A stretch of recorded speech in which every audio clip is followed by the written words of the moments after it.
जय हिंद दोस्तों, स्वागत है आपका अपने स्टडी 24 झारखंड यूट्यूब चैनल में। दोस्तों मैं इस वीडियो में आपसे झारखंड बोर्ड के क्लास 11 के छात्रों के आज होने वाले हिंदी इलेक्टिव के बोर्ड एग्जाम के लिए कुल मिलाकर के 40 VBA ऑब्जेक्टिव प्रश्नों का उत्तर लेकर के आया हूं, जो आपसे छात्रों के लिए काफी महत्वपूर्ण है। और दोस्तों इसमें से बहुत सारे प्रश्न आपके आज होने वाले बोर्ड एग्जाम में पूछे जाएंगे, इसीलिए आप लोग इस वीडियो को शुरू से लेकर के अंत तक बिना स्किप किए हुए जरूर देखिएगा। तो दोस्तों चलिए हम लोग आगे बढ़ते हैं और इसमें दिए गए सभी 40 ऑब्जेक्टिव प्रश्नों के उत्तर को हम लोग एक एक करके देखते हैं, जिसमें सबसे पहले आपका दिया गया खंड का पठित बोध और इसमें निर्देश दिया गया है कि निम्नलिखित गद्यांश को ध्यानपूर्वक पढ़कर प्रश्न संख्या 1 से 4 तक के उत्तर दीजिए। यानी कि यहाँ पर ये जो गद्यांश दिया गया कहानी के जैसा, तो इसको ध्यानपूर्वक पढ़ना है और पढ़ने के नीचे दिए गए 4 प्रश्नों का उत्तर लिखना है, जिसमें दोस्तों आपका यहाँ पर लिखा हुआ है कि संसार में 2 अचूक शक्तियां हैं, वाणी और कर्म। कुछ लोग वचन से संसार को राह दिखाते हैं और कुछ लोग कर्म से। आगे दिया हुआ है कि शब्द और आचार दोनों ही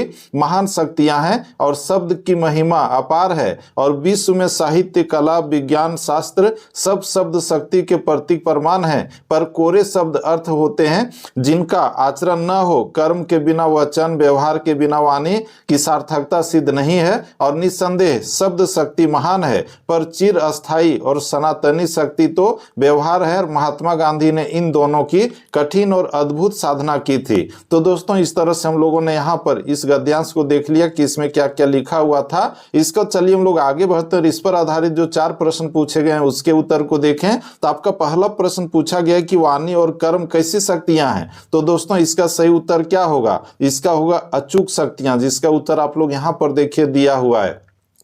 इसका दोस्तों हम लोग आगे बढ़ें तो आपका जो दूसरा प्रश्न पूछा गया है कि लोग किस किस से संसार को राह दिखाते हैं। तो दोस्तों इसका जो सही उत्तर होगा आपका वचन से, कर्म से।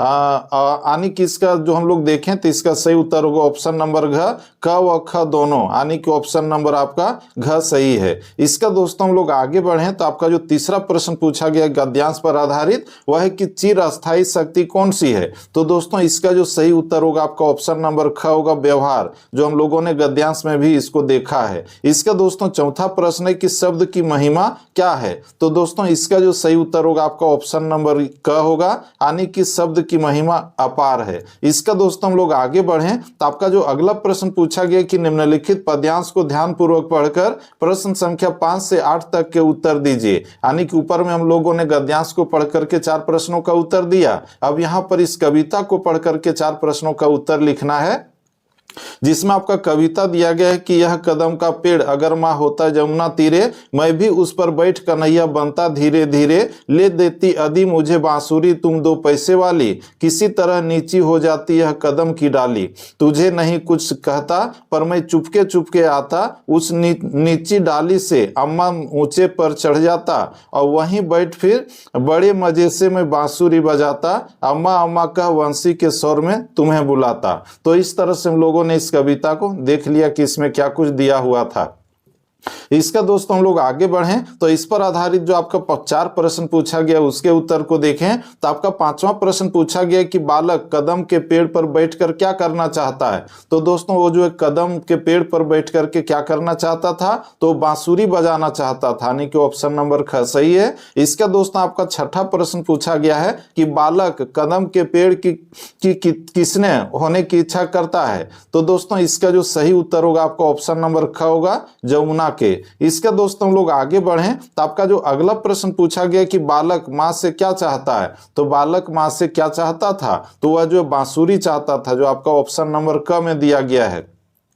इसके बच्चों आपका अगला प्रश्न पूछा गया है कि बालक कदम की डाली के नीचे होने की कल्पना क्यों करता है। तो इसकी जो कल्पना वह करता है ऊपर चढ़ने के लिए, यानी कि ऑप्शन नंबर ख सही है। तो इस तरह से हम लोगों ने गद्यांश और पद्यांश पर आधारित जो 4-4-8 प्रश्न थे तो उसके उत्तर को देख लिया है। इसका दोस्तों हम लोग आगे बढ़े तो आपका आता है खंड ख, जिसमें रचनात्मक लेखन तथा अभिव्यक्ति और माध्यम से प्रश्न पूछे गए हैं, जिससे 9वां प्रश्न है कि दैनिक जागरण समाचार पत्र है क्या है। तो दोस्तों ये आपका अंग्रेजी का है, खोरठा का, हिंदी का या नागपुरी का?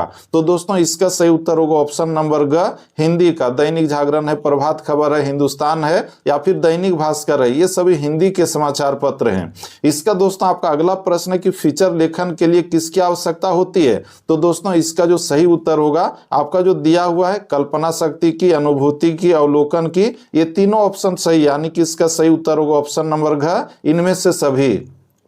इसका दोस्तों आपका जो 11वां प्रश्न पूछा गया है वह है कि समाचार लेखन की प्रचलित शैली क्या कहलाती है? तो ये जो कहलाती है वो है उल्टा पिरामिड शैली। ये बहुत बार एग्जाम में आ चुका है, तो इसका जो उत्तर है आप लोग विशेष करके जरूर याद रखिएगा। इसका दोस्तों आपका अगला प्रश्न है कि रिपोर्ट में दी गई जानकारी का स्वरूप कैसा होना चाहिए? तो उसका जो स्वरूप होना चाहिए वह तथ्यात्मक और सच्ची घटना पर आधारित होना चाहिए, जो आपका ऑप्शन नंबर घ में दिया हुआ है। इसका दोस्तों हम लोग आगे बढ़ें तो आपका जो 13वां प्रश्न पूछा गया कि पत्रकारिता के विकास में कौन सा मूल भाव सक्रिय रहता है? यहाँ भूल भाव हो गया, यहाँ मूल भाव होगा, तो कौन सक्रिय होता है? तो दोस्तों इसका जो सही उत्तर होगा आपका ऑप्शन नंबर ख होगा, जिज्ञासा। इसके बाद आपका अगला प्रश्न है कि पत्रकारीय लेखन का संबंध है किससे?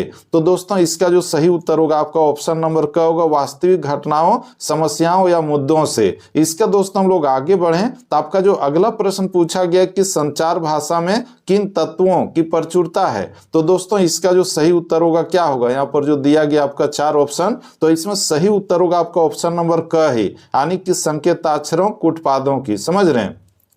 इसका दोस्तों हम लोग आगे बढ़ें तो आपका जो अगला प्रश्न पूछा गया है कि आमतौर पर कार्यालयी पत्र को क्या कहते हैं? तो उसको क्या कहा जाता है? आप लोगों को पता ही होगा, अनौपचारिक पत्र कहते हैं। और वहीं पर दोस्तों हम लोग जो मित्रों को लिखते हैं, माता या पिता को लिखते हैं, तो उस पत्र को क्या कहा जाता है? तो सॉरी ये आपका हो गया औपचारिक पत्र होता है, और माता पिता या दोस्तों को जो पत्र लिखते हैं उसको अनौपचारिक पत्र कहते हैं, जो आपका ऑप्शन नंबर ख में दिया हुआ है। ठीक है, तो इस चीज को आप लोग याद रखिएगा कि कोई भी ऑफिसर या फिर पदाधिकारी को लिखा जाता है वो औपचारिक पत्र होता है, और वहीं पर जो अपने रिलेशन वालों को लिखा जाता है उसका अनौपचारिक पत्र कहते हैं, जो आपका ऑप्शन नंबर ख में दिया हुआ है। इसका दोस्तों आपका अगला प्रश्न है कि प्रिंट माध्यम है क्या है? तो प्रिंट माध्यम जो आप लोग यहाँ पर देख रहे हैं ऑप्शन में, नाटक एवं पात्र, रंगमंच, नहीं, ये सब नहीं होगा। इसका सही उत्तर होगा आपका ऑप्शन नंबर ग, समाचार पत्र एवं पत्रिका। तो इस तरह से हम लोगों ने इस प्रश्न के उत्तर को देखा। प्रिंट माध्यम का मतलब है जो छापा जाता है, छापा मतलब प्रिंट किया हुआ रहता है। तो प्रिंट किस में रहता है? समाचार पत्र एवं पत्रिका में, यानी कि इसका सही उत्तर हो गया ऑप्शन नंबर ग। इसका दोस्तों आपका जो अगला प्रश्न पूछा गया कि टेलीविजन किस प्रकार का माध्यम है? तो दोस्तों टेलीविजन जो है वो आपका दृश्य और श्रव्य दोनों माध्यम है, यानी कि इसका सही उत्तर क्या हो जाएगा? ऑप्शन नंबर ख, दृश्य श्रव्य माध्यम। ठीक है, इसका दोस्तों हम लोग आगे बढ़ें तो आगे के लिए आपका जो दिया गया है खंड ग है, पाठ्य पुस्तक से प्रश्न पूछा गया है, जिसमें निर्देश है कि निम्नलिखित गद्यांश को ध्यानपूर्वक पढ़कर प्रश्न संख्या 19 से 22 तक सही विकल्प का चयन कीजिए। यानी कि यहाँ पर ये जो गद्यांश दिया गया आपके किताब से, पाठ्य पुस्तक से उठा करके यहाँ पर दिया गया है, बोर्ड एग्जाम में भी इसी तरह से दिया रहेगा। तो दोस्तों इसको ध्यानपूर्वक पढ़ना है, पढ़ने को नीचे दिए गए प्रश्नों का उत्तर लिखना है, जिसमें यहाँ पर दिया गया कि बुढ़िया का क्रोध तुरंत स्नेह में बदल गया, और स्नेह भी वह नहीं जो परगलब होता है और अपनी सारी कसक शब्दों में बिखेर देता है। आगे इसमें दिया हुआ है कि यह मुख स्नेह था, खूब ठोस रस और स्वाद से भरा हुआ, बच्चे में इतना त्याग, सद्भाव और विवेक देख वह स्नेह रस में डूब गई। दूसरों को खिलौने लेते और मिठाई खाते देखकर इसका मन तो ललचाया होगा, पर वहां भी इसे अपनी बुढ़िया दादी की याद बनी रही। तो इस तरह से हम लोगों ने इस गद्यांश को देख लिया कि इसमें क्या लिखा दिया हुआ था।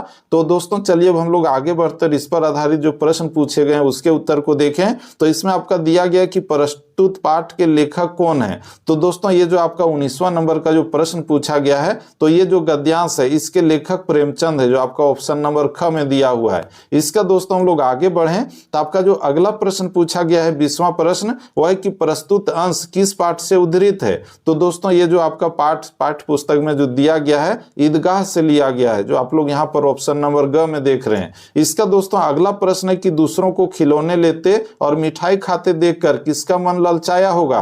तो दोस्तों वही बालक जो मेला गया था, और वह बालक कौन था? तो वह हामिद था, यानी कि प्रेमचंद। इसका दोस्तों हम लोग आगे बढ़ें तो आपका जो अगला प्रश्न पूछा गया वह है कि किसका क्रोध स्नेह में बदल गया। तो दोस्तों इसका सही उत्तर होगा, इसमें देखें तो 22वां का जो उत्तर है, हाँ यहाँ पर देखिए आपका दिया हुआ है, यहाँ पर दिया हुआ है बुढ़िया का क्रोध तुरंत स्नेह में बदल गया। तो ये आपका सही उत्तर क्या होगा इस प्रश्न का, तो यहाँ पर आपका जो दिया हुआ है बुढ़िया का।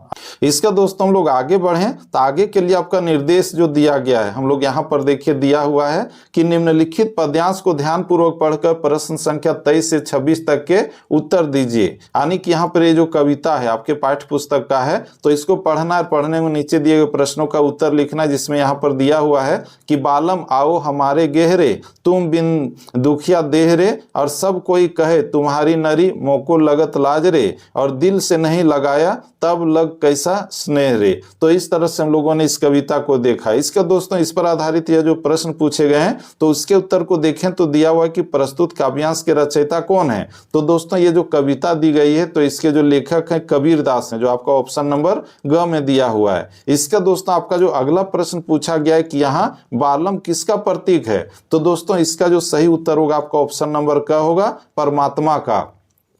इसके बाद आपका अगला प्रश्न है कि उपरोक्त पंक्तियों के केंद्र में कौन सा भाव है। तो इसमें जो हम लोग देखें तो जो भाव झलक रहा है इस कविता में प्रेम का, समझ रहे हैं। इसका दोस्तों हम लोग आगे बढ़ें तो आपका जो 26वां प्रश्न पूछा गया है कि यहाँ कवि ने स्वयं को किस रूप में प्रस्तुत किया है। तो दोस्तों यहाँ पर जो उसने अपने आप को प्रस्तुत किया है स्त्री के रूप में, यानी कि ऑप्शन नंबर ख सही है। इसका दोस्तों अगला प्रश्न है कि ईदगाह कहानी के लेखक कौन है। तो ईदगाह कहानी के जो लेखक हैं आपका देख रहे हैं ग में प्रेमचंद, मुंशी प्रेमचंद है। ईदगाह का जो मेला था उसका वर्णन किया गया है इसमें, जिसमें चिमटा खरीदने के कहानी को लिया गया है। इसका दोस्तों हम लोग आगे बढ़ें तो आपका जो अगला प्रश्न पूछा गया है कि विभाग की कलरकी से किनकी छटनी हुई है। तो दोस्तों इसमें जो छटनी हुई है जो पाठ्य पुस्तक में देखे हम लोगों ने, तो वह मुंशी चंद्रिका प्रसाद की, यानी कि ऑप्शन नंबर क सही है। इसका दोस्तों आपका अगला प्रश्न पूछा गया है कि टॉर्च बेचने वाले व्यंग रचना में टॉर्च किस कंपनी की है।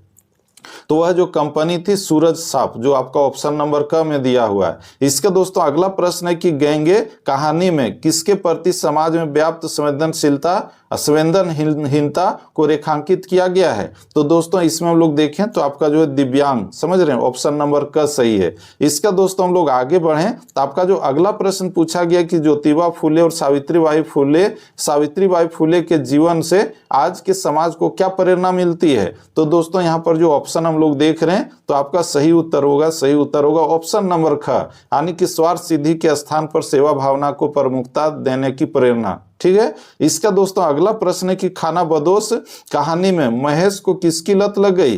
तो दोस्तों इसका जो सही उत्तर होगा शराब की, जो आपका ऑप्शन नंबर क में है। इसका बच्चों आपका अगला प्रश्न पूछा गया है कि बलिया के ददरी मेले में भारतवर्ष की उन्नति कैसे हो विषय पर किसने भाषण दिया। तो दोस्तों इसका जो सही उत्तर होगा आपका ऑप्शन नंबर ग होगा, जो हम लोग देख रहे हैं।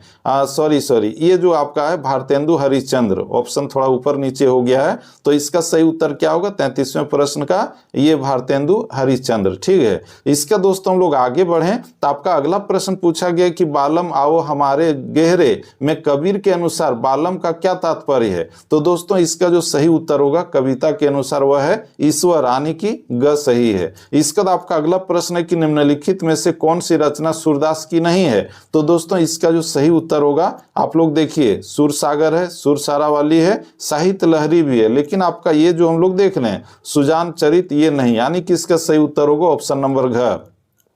इसका बच्चों आपका अगला प्रश्न है कि झहरी झहरी झीनी बूंद है परती मानो में झरही झरी कौन सा अलंकार है। तो दोस्तों यहाँ पर जो शब्दों का है जो है दोहराया गया है बार बार, और इसका जो अर्थ है वो भिन्न भिन्न है। तो इसका जो सही उत्तर होगा क्या होगा, इसका सही उत्तर होगा पुनरुक्ति प्रकाश, यानी कि ऑप्शन नंबर क सही है। इसका दोस्तों अगला प्रश्न है कि जाग तुझको दूर जाना कविता के कवि हैं कौन। तो इसका जो सही उत्तर होगा आपका ऑप्शन नंबर घ होगा, महादेवी वर्मा। इसका दोस्तों हम लोग आगे बढ़ें तो आपका जो अगला प्रश्न पूछा गया है कि कोई छिंकता तक नहीं इस डर से कि शांति भंग न हो जाए। तो इसका सही उत्तर क्या होगा, यहाँ पर जो हम लोग देख रहे हैं इसमें जो दिया गया इसके अनुसार सही उत्तर होगा मगध, यानी कि ऑप्शन नंबर ख। ठीक है। इसका दोस्तों आपका जो नेक्स्ट क्वेश्चन पूछा गया है वह पूछा गया है कि हुसैन की कहानी हुसैन की कहानी अपनी ज़बानी पाठ के लेखक कौन है? तो इस पाठ के जो लेखक हैं वो हैं आपके मकबूल फिदा हुसैन, जो ऑप्शन नंबर ग में दिया हुआ है। तो दोस्तों इस तरह से अभी तक हम लोगों ने कुल मिलाकर के 39 VBA ऑब्जेक्टिव प्रश्नों के उत्तर को देख लिया है। और दोस्तों हम अगले प्रश्न के उत्तर को आप लोगों को बताएं, इससे पहले आप लोगों से एक छोटा सा रिक्वेस्ट है कि अगर आप लोग चाहते हैं कि क्लास 12 में भी मैं आप लोगों को हिंदी इलेक्टिव पढ़ाऊं, बताऊं, समझाऊं, तो इसके लिए आप लोग अभी के अभी इस यूट्यूब चैनल को सब्सक्राइब करके इसके नोटिफिकेशन बेल को प्रेस करके रख सकते हैं। तो दोस्तों चलिए हम लोग आगे बढ़ते हैं। आपका जो अंतिम प्रश्न है उसके उत्तर को देखें। तो इसमें पूछा गया कि दिशाहारा पाठ के लेखक कौन है? तो दोस्तों इस पाठ के जो लेखक हैं वे हैं विष्णु प्रभाकर, जो ऑप्शन नंबर क में दिया हुआ है। तो दोस्तों इस तरह से आज हम लोगों ने इस वीडियो में आपसे झारखंड बोर्ड के क्लास 11 के छात्रों के आज होने वाले हिंदी इलेक्टिव के कुल मिलाकर के 40 VBA ऑब्जेक्टिव प्रश्नों के उत्तर को देख लिया है। और दोस्तों इसके बाद भी आपके लिए 1-2 वीडियो और अपलोड करूंगा, उसे भी आप लोग जरूर देखिएगा। और इससे पहले भी अपलोड किया हूं, उसे भी आप लोग जरूर देख लीजिएगा। तो दोस्तों हम लोग फिर से मिलते हैं नेक्स्ट वीडियो में, तब तक के लिए जय हिंद, वंदे मातरम, थैंक यू।